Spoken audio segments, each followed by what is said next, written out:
Well, I think it's time to report on the old Gladiator. Gladdy.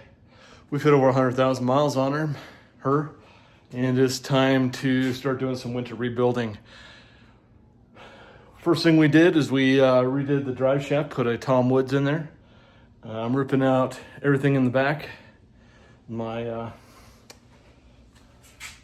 bed slide has come out.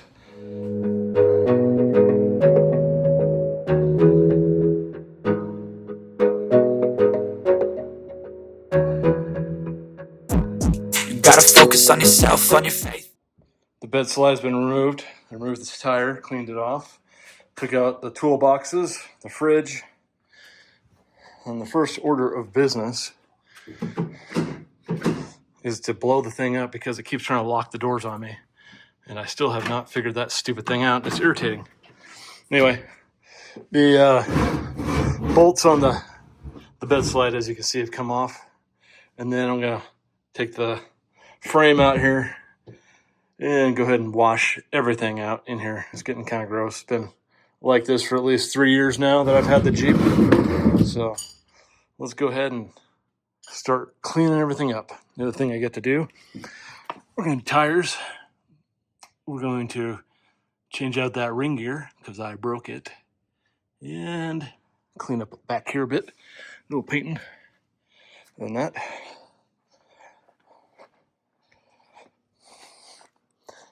The engine bay is disgusting as well. Needs to get clean. And finish up doing my rock lights. So, do a little updating on the old Gladiator. All right, bolted in the back now. It's not going anywhere.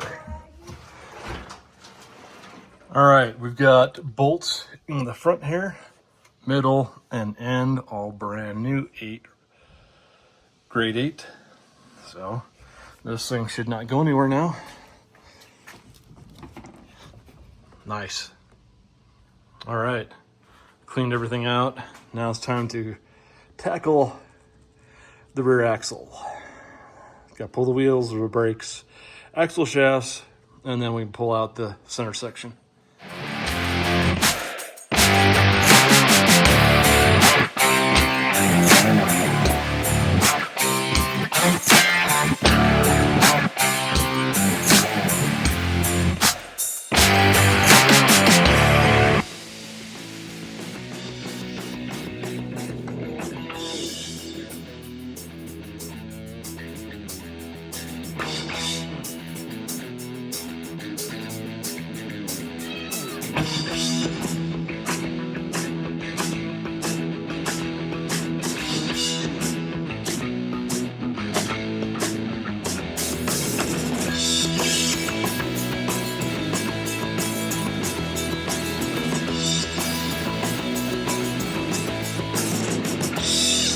Right, shafts are out on both sides.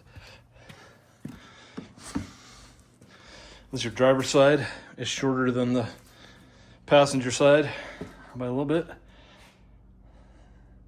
Those are girthy shafts for a 44. There you go. Both sides. Took maybe 30 minutes. Pretty easy. Okay, on to the next project. Since we've got the axles out, gotta go ahead and pull out the ring gear because she's smoked. So there's another piece of it, and I just ripped off my fingernail. How nice.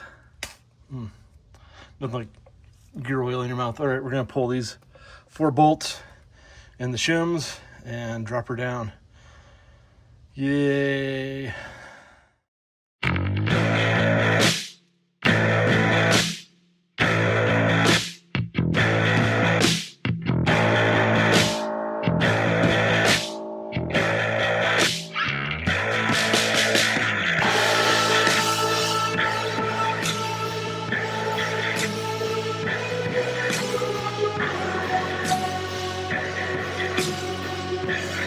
Well, I don't know if you can see that. Oh, thank you. Blinking light. Every time I touch this stupid thing, we got really lucky. That pinion is not broken at all. I don't know. How the heck? They didn't get chewed up, but I'm gonna say we're going with it. And all we gotta do is switch out the ring gear on this guy.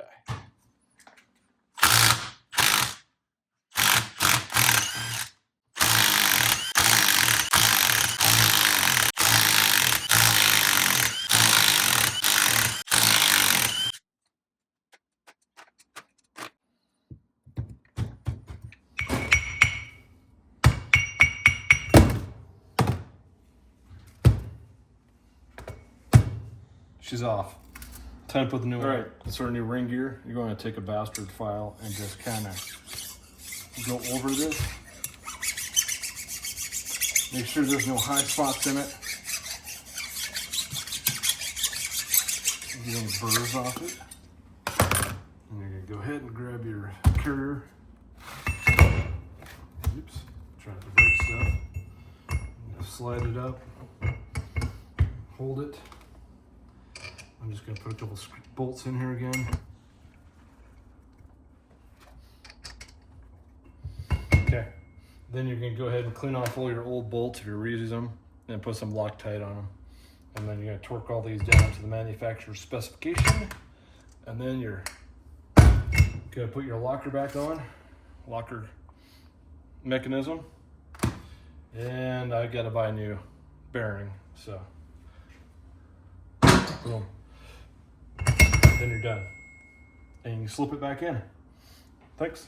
Goodbye. All right, guys, we got a little upgrade for the old Jeep Gladiator outside. She's hit just over 100,000 miles right there.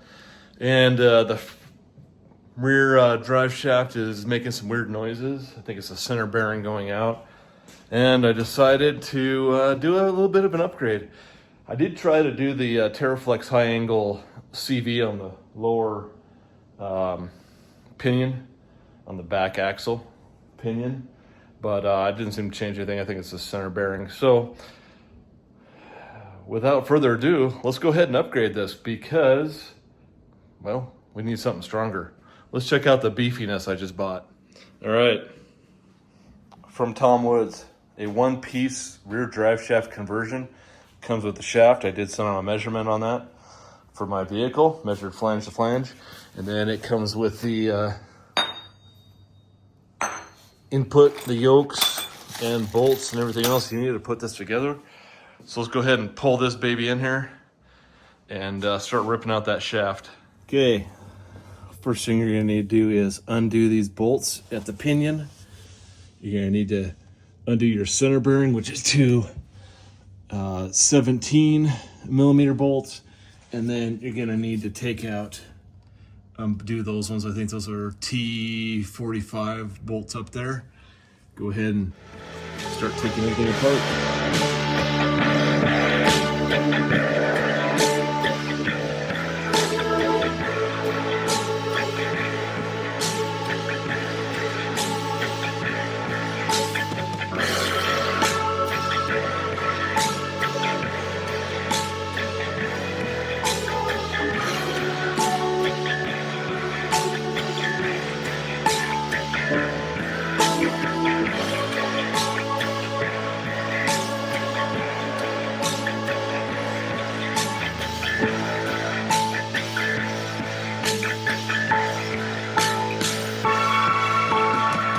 Okay,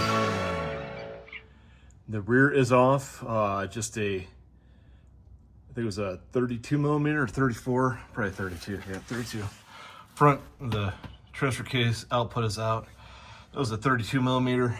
I'm gonna go ahead and use this supplied flange right here on the transfer case. It goes up here. Boom. And then we're gonna use our original bolt right here. Boom. You're gonna go ahead and Loctite that, and I'm gonna set that at 160 foot-pounds of torque on that. On the back, we have this yoke right here. Goes on here, slides up like that, goes in the seal like that, and then you're just gonna reuse your nut from here with some Loctite, and you're You're gonna torque that to 160 foot-pounds too. I've done my gears in here, so I don't have any play, but this nut must have been backing off a little bit because I had a lot more free play. So that was probably 80,000 miles since I've changed the gears out. So anyway, we're gonna go ahead and get those in, torque them down, and then we're gonna put our drive shaft in, and we'll be back. All right, drive shaft is in. Flanges are in. Everything is bolted down and Loctited, and we're ready to go try this out. Everyone complains or says that you shouldn't do a single piece for a drive shaft, but it really hangs no lower on this thing than any other than the factory drive shaft. So if you're thinking about going to a one-piece drive shaft and you're worried that it's going to hit something off-road, it's not. It's just an over complicated engineered piece of junk. This Tom Woods drive shaft is a 120 wall drive shaft. Should take quite a beating and be plenty strong for anything we go over. It has 13 50 U-joints in it, 1-ton joints, and a CV up front, so shouldn't be any wobbles. And with the length of this and the angle of this drive shaft, we're not going to have any issues with vibrations. All right, guys, we're going to finish up this video. This is going to be multiple parts on rebuilding the Jeep here. So look forward to the next part after we start putting the rear axle back together. And then we're going to switch around to the front and start working on some stuff there.